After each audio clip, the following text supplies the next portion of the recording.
Hello friends, good evening. MCSC academy में आपका स्वागत है। आई होप आप लोग अच्छे होंगे और इन्जॉय के साथ पढ़ाई भी कर रहे होंगे। जैसा कि हम लोग साइंस में कई चैप्टर्स पढ़े हैं, तो आप लोग को उन सारे चैप्टर्स के सभी कॉन्सेप्ट क्लियर हो गए होंगे और आने वाले किसी भी एग्जाम्स में उससे रिलेटेड कोई भी क्वेश्चन होगा तो आप लोग आसानी से सॉल्व कर लेंगे। और आप लोगों को तो बायो में अच्छा खासा नॉलेज भी हो गया होगा और आप लोग को कॉन्फिडेंस भी आ गया होगा कि अब उससे रिलेटेड कोई भी क्वेश्चन होगा तो आप लोग गलत नहीं करेंगे। तो चलिए, इसी क्रम में हम लोग का आज का भी चैप्टर है हीनताजन और असंक्रामक रोग के बारे में। तो चलिए बात कर लेते हैं, देख लेते हैं हमारा क्वेश्चन।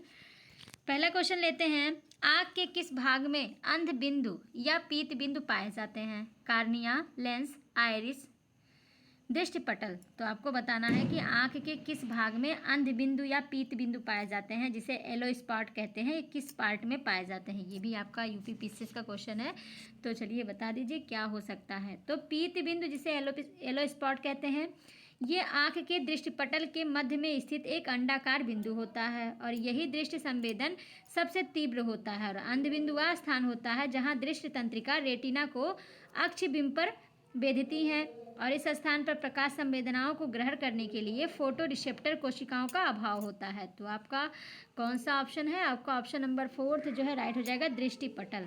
और ये पीत बिंदु जो होता है ये एक अंडाकार बिंदु के रूप में होता है और सबसे ज़्यादा जो देखने की क्षमता होती है इसी में होती है, पीत बिंदु में, या आपका अंध बिंदु कह सकते हैं।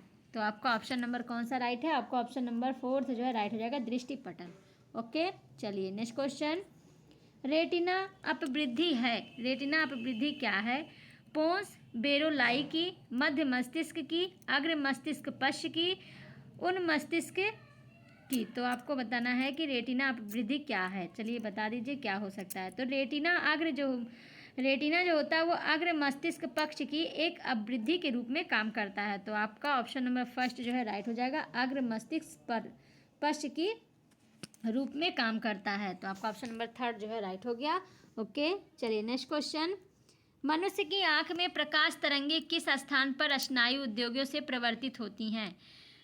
कनिनिका, जिसे कार्निका भी कहते हैं, कार्निया कहते हैं, नेत्र तारा, अक्षपट को रेटिना कहते हैं, और लेंस। ये भी आपका यूपीपीसीएस का क्वेश्चन है। तो बता दीजिए कि मानो मनुष्य की आंख में जो प्रकाश तरंगे होती हैं वो किस स्थान पर जाती हैं और डिफ्लेक्ट करती हैं, परिवर्तित करती हैं, स्नायु उद्योगों को परिवर्तित करती हैं, आपको बताना है। तो मनुष्य की जो आँख होती है, आँख में जो प्रकाश तरंगे अक्ष पटल पर या रेटिना पर स्नायु उद्योगों के रूप में रूपांतरित हो जाती हैं और वस्तु की उल्टी इमेज जो होता है, चित्र या होता है, नेत्र के रेटिना पर पड़ती है और रेटिना की संवेदी कोशिकाएं संवेदित होकर तथा दृक् तंत्रिकाएं इस संवेदना को मस्तिष्क में पहुंचा देती हैं, जिससे मस्तिष्क अपनी विश्लेषण शक्ति द्वारा वस्तु के प्रतिबिंब के रूप में अनुभव करता है। तो आपका इसमें कौन सा ऑप्शन है? आपका ऑप्शन नंबर 4 जो है राइट हो जाएगा, लेंस। लेंस जो है ये सही है।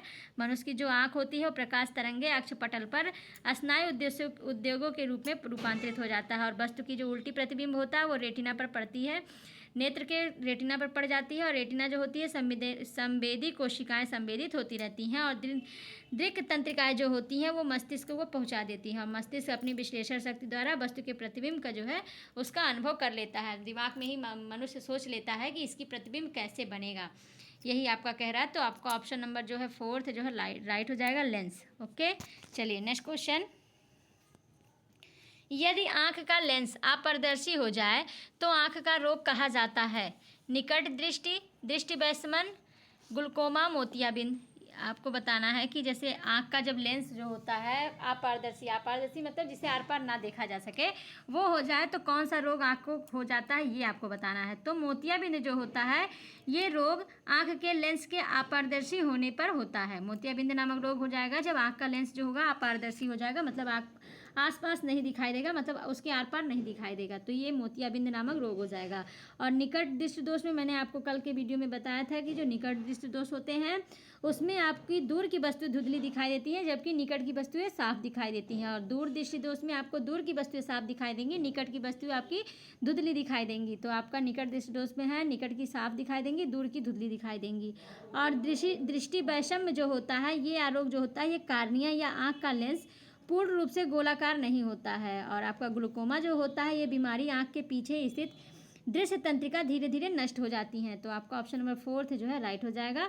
आँख का जो रोग होता है ये मोतियाबिंद कहलाता है। ओके, चलिए नेक्स्ट क्वेश्चन। मोतियाबिंद द्वारा मानव नेत्र का निम्नलिखित में से कौन सा भाग प्रभावित होता है? परितारिका, दृष्टिपटल, स्वच्छ मंडल, उपरोक्त में से कोई नहीं। तो अभी मैंने इसको आपको बताया कि मोतियाबिंद द्वारा मानव आँख का कौन सा पार्ट खराब होता है, तो आप बता दीजिए कौन सा ऑप्शन। ये भी आपकी यूपीपीएससी का क्वेश्चन है। तो आँख की जो पुतली होती है, पुतली के पीछे एक लेंस होता है। आँख की पुतली के पीछे एक लेंस होता है जो केंद्र पर मोटा होता है, और मोतियाबिंद होने पर नेत्र दृष्टि धुंधली हो जाती है, और यह नेत्र लेंस के धुंधला हो जाने के कारण होता है। और इसके निदान हेतु अपारदर्शी लेंस को हटाकर नया कृत्रिम लेंस लगा दिया जाता है। आँख का जो ऑपरेशन किया जाता है आपके रेटिना पे या जो भी हो, उसमें जो लेंस लगा रहता है उसको हटा देते हैं और कृत्रिम लेंस उस पर लगा देते हैं, जिससे हमारा आँख जो मतलब हमको देखने की क्षमता बढ़ जाती है। मोतियाबिंद नामक रोग आजकल आम हो गया है, सबको होता रहता है, तो इसके लिए आप यही प्रोसेस है। आप फिर से बता देते हैं, आँख की जो पुतली होती है उसके पीछे एक लेंस होता है जो केंद्र में मोटा होता है, और मोतियाबिंद होने पर नेत्र जो होती है दृष्टि जो धुंधली हो जाती है, और यह नेत्र लेंस के धुंधला हो जाने के कारण होता है। इसके निदान के लिए जो अपारदर्शी लेंस हो जाता है, मतलब जिस लेंस से हमको दिखाई नहीं देता, आँख का जो ओरिजिनल जो सही पहले का था वो जब अपारदर्शी हो जाता है तो उसको निकाल के हम कृत्रिम लेंस लगा दिया जाता है। तो आपका इसमें कौन सा ऑप्शन होगा? आपका ऑप्शन नंबर लेंस होता है, तो लेकिन लेंस इसमें नहीं दिया है, तो आपका ऑप्शन नंबर 4 हो जाएगा, उपरोक्त में से कोई नहीं। ओके, चलिए नेक्स्ट क्वेश्चन। निम्न में से कौन सा सही सुमेलित नहीं है? कौन सा आपका है जो सही सुमेलित नहीं है? एट्रोपिन, तारा विस्फारण, ईथर, स्थानीय संज्ञाहरण, नाइट्रोग्लिसरीन, हृदय की तकलीफ, और एफेड्रिन जो है आपका मच्छर नियंत्रण। तो चलिए बता दीजिए कौन सा ऑप्शन आपका इसमें राइट नहीं है, कौन सा गलत है, ये बताना है। तो देख लेते हैं। एट्रोपिन, एट्रोपिन जो होता है एक ट्रोपेन एल्केलाइड होता है, जिसे एट्रोपा बेलाडोना नामक पौधे से प्राप्त किया जाता है, और इसका प्रयोग जो होता है नेत्र की तारा विस्फारण में किया जाता है। और ईथर है, ईथर जो होता है आपका, ईथर जो होता है आपका ये रासायनिक यौगिक होता है। इसका जो फार्मूला होता है ईथर का, आर होता है डैश आर होता है, ये ईथर का फार्मूला होता है। यहाँ पे कोई भी आप इसमें लगते हैं फार्मूले में बनाने के लिए, लेकिन ये इसका मेन फार्मूला होता है तो ईथर का। और ईथर जो होता है इसका जो उपयोग होता है वो स्थानीय संज्ञाहरण में किया जाता है। संज्ञाहरण मतलब जो संवेदनशील होता है उसको संवेदना खत्म कर दी जाती है, शून्य कर दिया जाता है। ईथर के यूज़ के द्वारा व्यक्ति की जो संवेदनाएं होती हैं उसको शून्य कर दिया जाता है। तो आपका ये भी सही है। तीसरा है नाइट्रोग्लिसरीन। तो नाइट्रोग्लिसरीन जो होता है भी रासायनिक यौगिक होता है, जो कि रंगहीन, तैलीय और भारी तथा विस्फोटक युक्त होता है, और जिसे हम नाइट्रेटिंग ग्लिसरॉल से प्राप्त किया करते हैं। और इसका जो उपयोग होता है वो हृदय की तकलीफ जैसे एंजाइना और हार्ट अटैक की तकलीफ इत्यादि में किया जाता है। तो आपका तीसरा भी सही है। आपका फिर चौथा है एफेड्रिन, मच्छर। तो मच्छर के लिए जो मच्छर नियंत्रण होता है वो आपका एफेड्रिन नहीं होता, पाइरेथ्रिन होता है। मैंने आपको बताया था कि पाइरेथ्रिन का जो उपयोग होता है वो मच्छर नियंत्रण में करते हैं, और इसे हम क्राइसेंथीमम सिनेरेरीफोलियम भी कहते हैं, मतलब क्राइसेंथीमम सिनेरेरीफोलियम नामक पादप से प्राप्त करते हैं पाइरेथ्रिन, और ये मच्छर के नियंत्रण में सहायक होता है। तो आपका ऑप्शन नंबर 4 जो है राइट हो जाएगा। एफेड्रिन नहीं होगा, आपका पाइरेथ्रिन होगा, और ये आपका क्राइसेंथीमम सिनेरेरीफोलियम नामक पादप से प्राप्त किया जाता है। एंट्रोपिन जो है आपका एंट्रोपा बेलाडोना नामक पौधों से प्राप्त किया जाता है। तो आपका पहला, दूसरा, तीसरा सही है, चौथा जो है आपका सही सुमेलित नहीं है, और ये आपका गलत है। ओके, चलिए नेक्स्ट क्वेश्चन। मानव आँख की पुतली जिस एल्केलाइड के अति तनु विलयन में फैलाई जाती है वह है एफेड्रिन, इक्वेनिल, एंट्रोपिन, एड्रीनलिन। तो चलिए बता दीजिए कौन सा ऑप्शन आपका राइट होगा। मानव की जो आँख होती है किस एल्केलाइड के द्वारा उसे अति तनु विलयन में फैलाई जाती है, उसका फैला के जो पुतली होती है उसको किसके द्वारा फैलाई जाती है ये आपको बताना है। तो बता दीजिए कौन सा ऑप्शन होगा। तो मानव आँखी की जो पुतली होती है वो एट्रापिन एल्केलाइड के अति तनु विलयन में फैलाई जाती है। अति तनु विलयन मतलब बहुत पतला विलयन होता है, उसमें आपका एंट्रापिन एल्केलाइड डाल के आँख की जो पुतली होती है जिससे हमारा मोतियाबिंद होता है, पतली सी परत जो चढ़ जाती है, उसी को फैलाने के लिए काम में किया जाता है। और यही जो आपका तारा विस्फारण था, इसी तारा विस्फारण जो होता है इसी को हम कहते हैं, जो मानव की पुतली को फैलाने का जो कार्य होता है उसी को हम तारा विस्फारण भी कहते हैं। अभी इसके पहले वाले क्वेश्चन में मैंने बताया है कि एंट्रापिन का यूज जो होता है तारा विस्फारण में किया जाता है। तो मानव आँख की जो पुतली होती है वो एंट्रापिन एल्केलाइड के अति तनु विलयन द्वारा फैलाई जाती है। तो आपका ऑप्शन नंबर कौन सा राइट है? आपका ऑप्शन नंबर 3 जो है राइट हो जाएगा, एंट्रोपिन। ओके, चलिए नेक्स्ट क्वेश्चन। स्लीप एपनिया एक भयंकर निद्रा दोष है जिसमें लोग ये स्लीप एपनिया कौन सा रोग है, इसमें क्या कारण है, आपको ये बताना है। तो पहला है निद्रा में चलते हैं बिना इस ज्ञान के कि वे क्या कर रहे हैं। सेकंड है निद्रा में आधी आंखें खुली होती हैं। तीसरा है निद्रा में बार बार थोड़ी थोड़ी देर के लिए श्वास बाधित होता रहता है। फोर्थ है निद्रा में तीव्र गति से खर्राटे लेते हैं। तो स्लीप एपनिया नामक जो रोग होता है, भयंकर रोग, वो किसके कारण होता है, किस लोगों में होता है, आपको ये बताना है।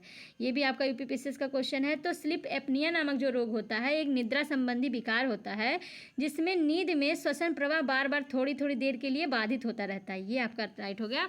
स्लीप एपनिया नामक रोग जिसको हो जाता है वो जब व्यक्ति सोते हैं तो बार बार उनकी नींद खुलती है क्योंकि वो सांस नहीं ले पाते हैं, सांस सही से नहीं ले पाते, जिसके कारण उनकी नींदें बार बार खुलती रहती हैं। तो आपका ऑप्शन नंबर 3 जो है राइट हो जाएगा। ओके, चलिए नेक्स्ट क्वेश्चन। शरीर में लोहे की कमी से कौन सी बीमारी हो जाती है? रिकेट्स, रक्त की क्षीणता, स्कर्वी, अधिरक्तस्राव। तो ये तो बहुत इजी क्वेश्चन है, आप तो इसका आसानी से जवाब दे सकते हैं। तो चलिए बता दीजिए कौन सा ऑप्शन हो सकता है। तो शरीर में लोहे या आयरन की कमी जो होती है उससे हम आपका रक्त क्षीणता की बीमारी होती है। और रक्त क्षीणता मतलब एनीमिया, खून की कमी हो जाती है। और मानव शरीर में लोहे की जो प्रतिदिन आवश्यकता होती है वो 12 से 20 मिलीग्राम होता है। 12 से 20 मिलीग्राम आपको प्रतिदिन आयरन की आवश्यकता होती है। और आयरन किससे प्राप्त होता है? ये आपका मांस है, अंडा है, फलियां हैं, अनाज है तथा हरी सब्जियों से प्राप्त होता है। और यह हीमोग्लोबिन तथा साइटोक्रोम एंजाइम का महत्वपूर्ण घटक होता है। आपका आयरन जो होता है ये हीमोग्लोबिन और साइटोक्रोम का महत्वपूर्ण एंजाइम होता है या महत्वपूर्ण घटक होता है। और आपका शरीर में लोहे की कमी से एनीमिया नामक रोग हो जाता है। तो आपका ऑप्शन नंबर 2 जो है राइट हो जाएगा। रक्त क्षीणता कहिए या एनीमिया कहिए। ओके, चलिए नेक्स्ट क्वेश्चन। शरीर के अंदर लोहे की कमी से उत्पन्न होने वाला रोग है वर्णांधता, रतौंधी, रक्तहीनता, तपेदिक। तो चलिए इसका आंसर तो आप लोग ऐसे ही बता सकते हैं कौन सा ऑप्शन होगा। अभी अभी जस्ट मैंने बताया कि यदि लौह की कमी हो जाएगी तो क्या हो जाएगा? रक्तहीनता, जिसे एनीमिया कहते हैं या खून की कमी कहते हैं। तो आपका ऑप्शन नंबर 3 जो है राइट हो गया।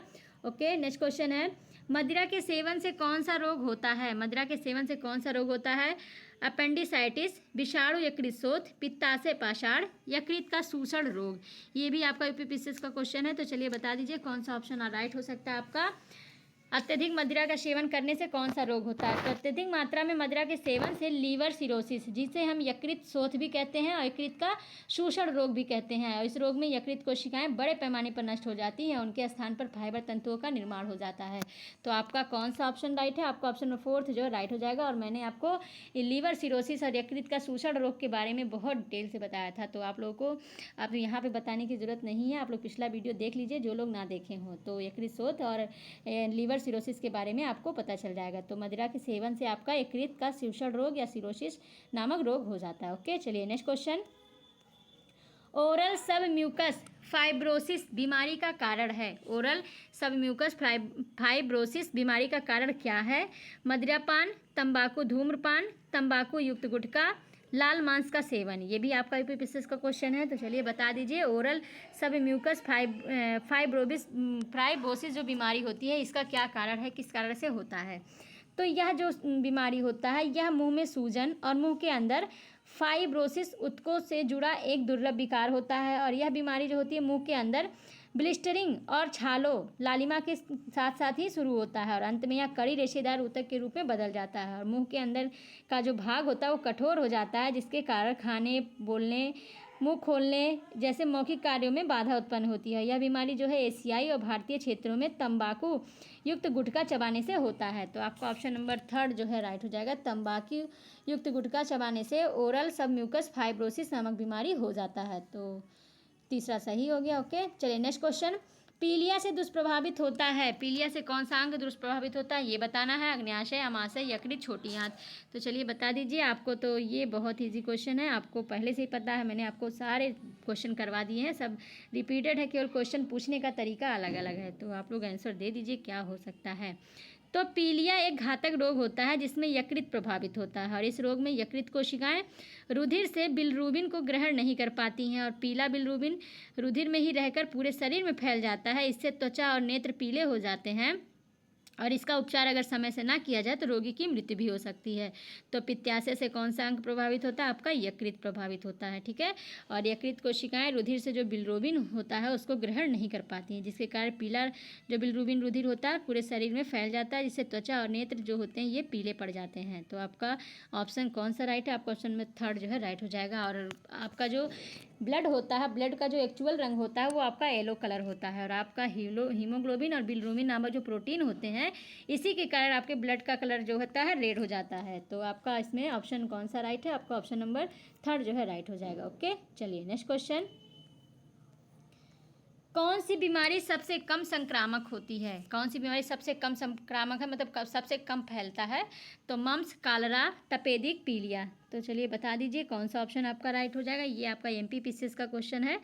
तो कौन सा? तो मम्स, कालरा और तपेदिक। तपेदिक को आप जानते हैं TB या क्षय रोग कहते हैं। ये तीनों आपका संक्रामक रोग है, जबकि पीलिया जो है अपने आप में एक संक्रामक रोग नहीं है। और पीलिया रोग में त्वचा और नेत्र पीली पड़ जाती हैं और यूरिन आपका पीला हरा सा या मल जो है भूरा हो जाता है। तो आपका ऑप्शन नंबर 4 जो है राइट हो जाएगा। पीलिया जो है एक प्रकार कम संक्रामक रोग है। ओके, चलिए नेक्स्ट क्वेश्चन। मुर्गियों में रिकेट्स रोग किस बीमारी की कमी के कारण होता है? मुर्गियों में रिकेट्स नामक रोग किसकी कमी के कारण होता है? Vitamin D, vitamin A, vitamin B, vitamin E. तो चलिए बता दीजिए कौन सा ऑप्शन होगा। आपको तो पता है रिकेट्स नामक रोग किसके कारण होता है, तो चाहे वो मनुष्य हो या जानवर हो, सब में तो वही बीमारी होगी। तो कौन सा ऑप्शन आपका राइट होगा? तो विटामिन डी। विटामिन डी जो होता है ये प्रायः सभी प्राणियों की हड्डियों में उपयोगी होता है। जो विटामिन डी होता है सभी प्राणियों के लिए, हड्डियों के लिए उपयोगी होता है, जिसकी कमी से रिकेट्स रोग हो जाता है। और यह रोग मुर्गियों में ही नहीं मनुष्यों में भी होता है। और विटामिन डी प्रायः जो होते हैं दूध, अंडों, सूरज की रोशनी से ही प्राप्त किया जाता है। तो आपका ऑप्शन कौन सा राइट है? आपका ऑप्शन नंबर 1 जो है राइट हो जाएगा। ये हड्डी में बीमारी होती है, विटामिन डी की कमी से रिकेट्स नामक रोग होता है, वो चाहे जानवर हो, पक्षी हो या मनुष्य हो। ओके, चलिए नेक्स्ट क्वेश्चन। ब्राइट्स रोग शरीर के किस भाग को प्रभावित करता है? ब्राइट्स रोग शरीर के किस भाग को प्रभावित करता है? गुर्दा, तिल्ली, हृदय, यकृत। ये भी आपका UPPCS का क्वेश्चन है। तो जल्दी बता दीजिए कौन सा ऑप्शन होगा। तो ब्राइट्स रोग को यूरेमिया भी कहते हैं, यूरेमिया रोग भी कहते हैं ब्राइट्स रोग को। और यह जो होता है शरीर में गुर्दे या वृक्क को प्रभावित करता है। और इस रोग में वृक्कों की जो कार्यकी होती है, फिजियोलॉजी होती है, वो गड़बड़ हो जाती है, जिसके परिणाम स्वरूप रुधिर में यूरिया की जो मात्रा है बढ़ जाती है। तो आपका ऑप्शन नंबर 1 जो है राइट हो जाएगा, गुर्दा। ओके, गुर्दा जो होता है या इसको विक्र कहते हैं या किडनी कहते हैं, तो आपका ये ब्राइट्स नामक रोग जो होता है आपके गुर्दे में होता है। ओके, चलिए नेक्स्ट क्वेश्चन। फुफ्फुस धूलिमयता जिसे न्यूमोकोनियोसिस से वे श्रमिक रोगग्रस्त होते हैं जो मुख्यतः कार्यरत होते हैं चर्म शोधनशालाओं में, कोयला खनन शालाओं में, मध्य निर्माणशालाओं में, सीसा उद्योग में। आपको बताना है कि फुफ्फुस धूलिमयता नामक जो रोग होता है वो किस प्रकार के श्रमिक में होता है, मतलब किस जगह काम करने से होता है, ये बताना है। तो फुफ्फुस धूलिमयता जो होते हैं से वे श्रमिक रोगग्रस्त होते हैं जो मुख्यतः कोयले खनन उद्योग में कार्यरत होते हैं, और इसमें श्रमिकों के फेफड़े प्रभावित होते हैं और सांस लेने में तकलीफ होती है। तो आपका ऑप्शन कौन सा राइट है? आपका ऑप्शन नंबर 2 जो है राइट हो जाएगा। कोयला खनन में काम करने वाले श्रमिकों को फुफ्फुस धूलिमयता नामक रोग हो जाता है, और इसमें फेफड़े जो होते हैं, मनुष्य के फेफड़े प्रभावित होते हैं और सांस लेने में तकलीफ होती है। ये आपका IAS का क्वेश्चन था, तो आप लोग इसको ध्यान से देख लीजिएगा। ओके, चलिए नेक्स्ट क्वेश्चन। गलती से रामू किसी इंजेक्शन को अधिक मात्रा में लगा लेता है, जिसके कारण उसे ऐंठन, मिर्गी, बेहोशी हो जाती है। अंततः कुछ समय पश्चात उसकी मृत्यु हो जाती है। इसका कारण है, आपको बताना है कि कोई व्यक्ति है जो इंजेक्शन लगवाता है, वो अधिक मात्रा में किसी एक ही चीज़ का इंजेक्शन वो अधिक मात्रा में लगा लेता है, और उस इंजेक्शन का जो साइड इफेक्ट है जिसके कारण व्यक्ति के शरीर में ऐंठन, मिर्गी और बेहोशी हो जाती है, कुछ समय बाद मृत्यु हो जाता है। तो ये किसके कारण होता है आपको ये बताना है, इनका मेन रीज़न क्या है। तो पहला ऑप्शन है रक्त में असामान्य शर्करा सांद्रता, सेकंड है रक्त में अत्यधिक शर्करा सांद्रता, थर्ड है रक्त में ग्लाइकोजन का अभाव, फोर्थ है रक्त में कैल्शियम आयनों का अभाव। तो चलिए बता दीजिए किस कारण हो सकता है आपका ये रोग हो सकता है, तो बता दीजिए कौन सा होगा ऑप्शन।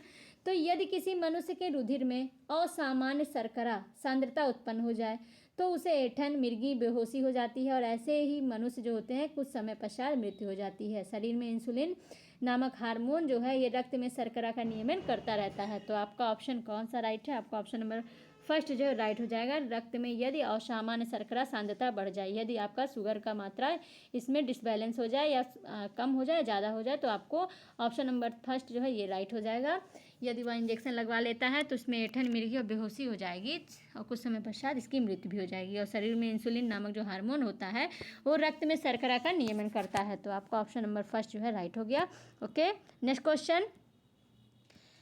मैड काऊ रोग का कारक है जीवाणु, विषाणु, कवक, प्रायोंस। तो चलिए बता दीजिए कौन सा ऑप्शन आपका राइट हो सकता है। मैड काऊ।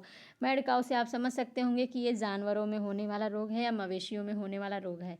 तो मैड काऊ रोग जो होता है ये मवेशियों के मस्तिष्क को प्रभावित करने वाला एक घातक रोग होता है और मस्तिष्क में उपस्थित प्रायंस नामक विकृत प्रोटीन जो होते हैं इस रोग का कारण होते हैं। प्रायंस नामक एक प्रोटीन मिलता है जो इनके विकृत के कारण होते हैं। तो आपका ऑप्शन नंबर 4 जो है राइट हो गया। ओके, चलिए नेक्स्ट क्वेश्चन और लास्ट क्वेश्चन। इंटरफेरॉन का प्रयोग किया जाता है नियंत्रण में। इंटरफेरॉन का प्रयोग किसके नियंत्रण में किया जाता है? कैंसर, मधुमेह, टीबी, टाइफाइड। तो चलिए आंसर दीजिए क्या हो सकता है। तो इंटरफेरॉन एक प्रकार का प्रोटीन होता है, एक प्रकार का प्रोटीन होता है और इंटरफेरॉन जो होते हैं वो अल्फ़ा टू ए का प्रयोग गुर्दे और रक्त कैंसर के उपचार के लिए किया जाता है। तो आपका ऑप्शन कौन सा राइट है? आपका ऑप्शन फर्स्ट जो है राइट हो जाएगा। इंटरफेरॉन जो होता है एक प्रकार का प्रोटीन होता है और ये इंटरफेरॉन अल्फ़ा टू ए जो होता है इसका प्रयोग आपका गुर्दे और रक्त कैंसर के उपचार के लिए किया जाता है। तो आपका ऑप्शन नंबर फर्स्ट जो है राइट हो गया। ओके, तो इस प्रकार फ्रेंड आपको आज का सेशन अच्छा लगा होगा, कुछ नई जानकारी मिली होगी, कुछ पुराना रिवीजन भी हो गया होगा और आप लोगों को ये सेशन बहुत ही पसंद आ रहा होगा क्योंकि इसमें आप लोगों को बीमारियों के बारे में, दवाइयों के बारे में, सारे लक्षण के बारे में सब कुछ आप लोगों को अच्छे से पता चल जा रहा होगा और अच्छे से आप लोग जान रहे होंगे। दैनिक जीवन में यूज़ होने वाली चीज़ें भी आप लोग काफ़ी कुछ जान गए होंगे। तो आप लोग वीडियो का रिवीजन बार बार किया करें और वीडियो के लास्ट में कमेंट जरूर किया करें कि आप लोगों को कितना अच्छा लगा वीडियो से आपको क्या इफेक्ट पड़ा, कितना आपको नॉलेज हुआ। और जो भी हो आप अपने कमेंट बॉक्स में ज़रूर बताएं कि आपको कैसा एक्सपीरियंस हुआ है। तो आज के लिए बस इतना ही, अब मिलते हैं नेक्स्ट वीडियो में। तब तक के लिए thank you so much all friends.